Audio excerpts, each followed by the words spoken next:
toll, etc. So இது direct tax கிடையாது, இன்டைரக்டாக வரும் இந்த டேக்ஸு. பார்த்திங்கன்னா கூட்ஸ் அண்ட் சர்வீஸ்க்கு ஜிஎஸ்டிம்பாங்க. கூட்ஸ் அண்ட் சர்வீஸ்க்கு கவர்மெண்ட்டு டேக்ஸ் வாங்குவாங்க. எது விஷயத்துக்கு கவர்மெண்ட் யூஸ் பண்ணுற மக்கள் யூஸ் பண்ணுற விஷயத்துக்கு தான் எலக்ட்ரிசிட்டி. நம்ம வந்து வீட்டில் எலக்ட்ரிசிட்டி யூஸ் பண்ணுறோம், அப்புறம் வாட்டர் யூஸ் பண்ணுறோம், ரோடு யூஸ் பண்ணுறோம், ரயில்வேஸ் யூஸ் பண்ணுறோம், போஸ்ட் ஆஃபீஸில் போஸ்டல் ஸ்டாம்ப் சர்வீசஸ் யூஸ் பண்ணுறோம், காரில் ட்ராவல் பண்ணோன்னாக்கா பைபாஸில் டோல்கேட் யூஸ் பண்ணுறோம். இதுக்கெல்லாம் நம்ம பே பண்ணுறோம். இதெல்லாம் சர்வீஸ் டேக்ஸில் வருது. ஸோ இதெல்லாம் கமர்ஷியல் ரெவென்யூ அப்படின்னு சொல்கிறாங்க. Then administrative tax revenue. இதுலேருந்து என்ன வருது, எப்படி வருது அப்படின்னு பார்ப்போம். Income. It arises on account of administrative services of the government. They are as follows: fees from the passport fees, government hospital fees, education fees, court fees. So நீங்கள் passport வாங்கும்போது அதுக்கு ஒரு ஃபீஸ் கட்டுறோம், கவர்மெண்ட் ஹாஸ்பிட்டல் போனால் அதுக்கு ஒரு fees கட்டுறோம், எஜுகேஷனுக்கு ஒரு ஃபீஸ் கட்டுறோம், கோர்ட்டுக்கு ஒரு ஃபீஸ் கட்டுறோம். இதெல்லாமே அட்மினிஸ்ட்ரேட்டிவ் ரெவன்யூன்னு சொல்லுவாங்க.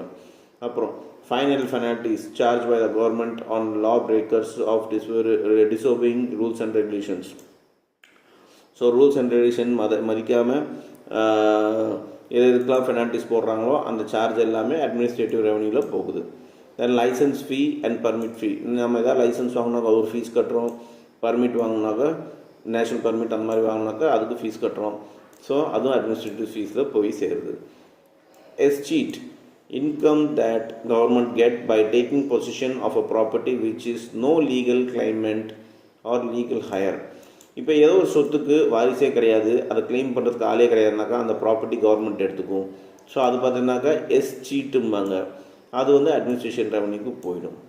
இன்ட்ரெஸ்ட் ரிசிப்ட், வட்டி வரதெல்லாமே கவர்மெண்ட்டு அட்மினிஸ்ட்ரேட்டிவ் ரெவன்யூக்கு போயிடும். Profit from public sector undertaking. So public sector public department வர ப்ராஃபிட்ஸ் எல்லாமே கம்பெனிஸ் எல்லாமே உங்களுக்கு அட்மினிஸ்ட்ரேட்டிவ் ரெவன்யூவில் போகணும். இதெல்லாமே தான் நான் டேக்ஸ் ரெவன்யூன்னு சொல்லுவாங்க. Next, capital receipt.